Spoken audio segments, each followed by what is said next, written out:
I'm in studio today where last night I was recording some new footage for a new YouTube channel that I'm putting together called Life and Leadership. You know, for the last 17 years, I've been on a transformational journey where I've been working on myself. And along the way, I've been coaching other people to create their own personal breakthroughs in their own lives. And one of the things that we're all doing together is getting clearer and clearer about what is and what isn't.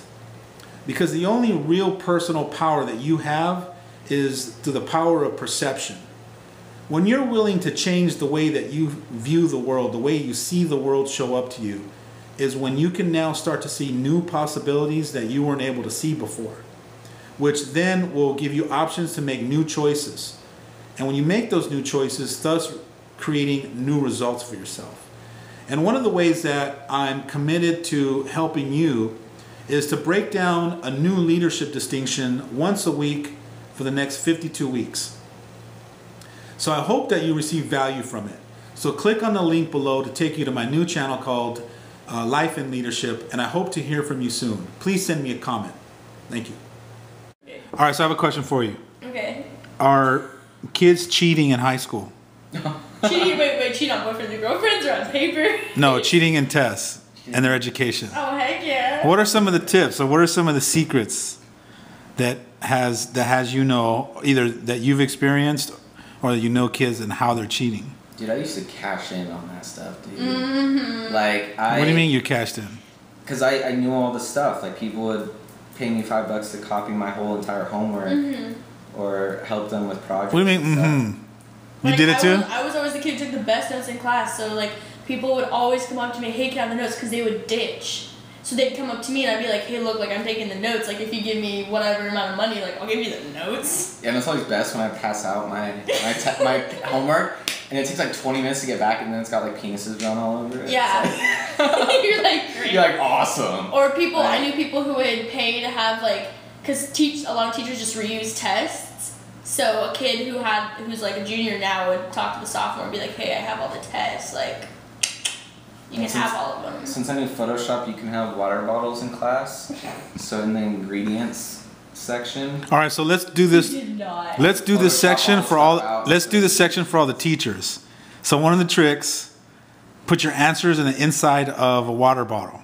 No, on the outside. The ingredients. I Photoshop out the. This is crazy. What? Out the ingredients.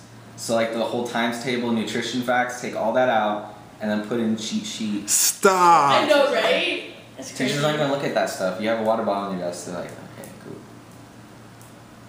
cool. Interesting. What else? I know people that would. Girls with skirts. Girls with skirts, or even if they have a small sheet of paper. That What do you mean, girls with skirts? They'd write the answers on their leg and then like lift up their skirt in class. What? That's more scandalous. Yeah. But like I knew tons of people who would write it like on tiny sheets of paper, and then when they got the test, they would take it out of their shirts or whatever. Especially girls take it out of their shirts, slip it under one of the sheets of paper. So you can't see it. You just see the kid doing their test, and every now and then they'll pretend to look like on the inside to the other sheet, look at the answer, close it, go back to doing that sheet.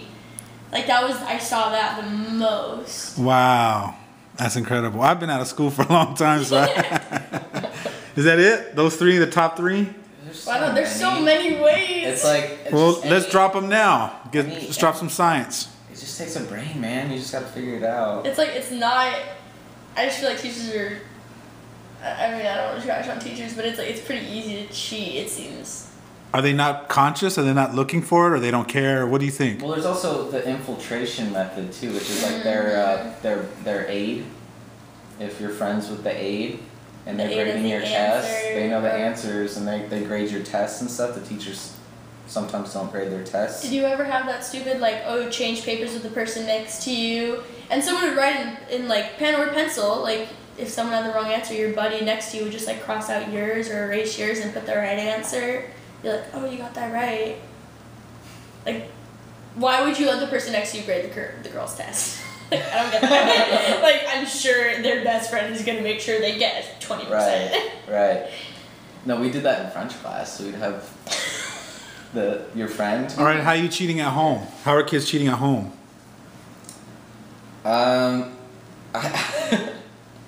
I saw a New Age one just the other day. they log into like, I guess everything's like internet now, like they're taking tests online and stuff, or like homework assignments. That's the dumbest thing in the world. And so they'll log on to each other's accounts, like get the smartest kid in the class, like have him send out his password, and then all the kids go sign on to his account, get the answers, and then go and do their test and miss like one question, like they do one on accident.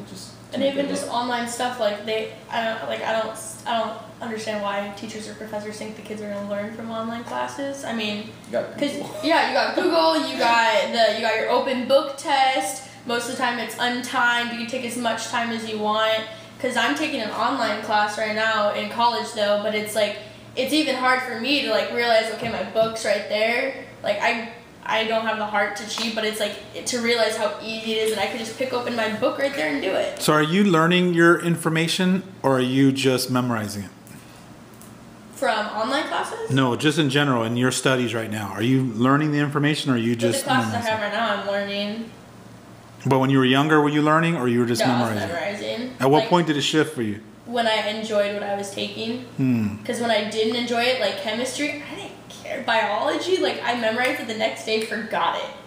Like I didn't care about a bunch of the sciences or some history stuff. So I would literally write out an essay for my history class, memorize the entire essay. Like it takes so much more brain work, but I would memorize the entire essay, spit out the entire essay the next day during class.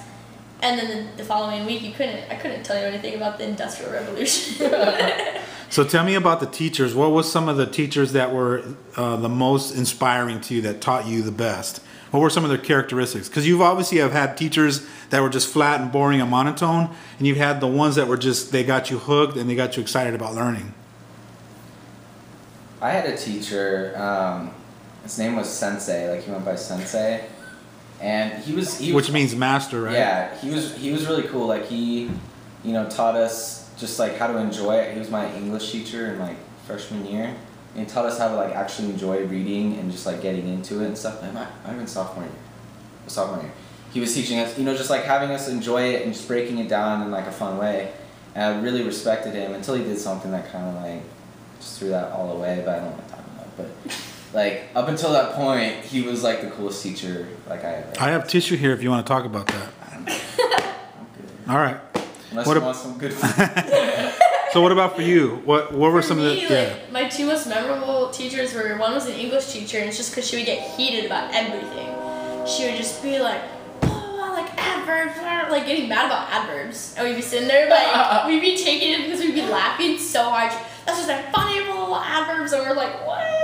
So she was passionate about what she... Yeah, and then the history teacher would come in and we'd be talking, we were talking about European history for just one class period.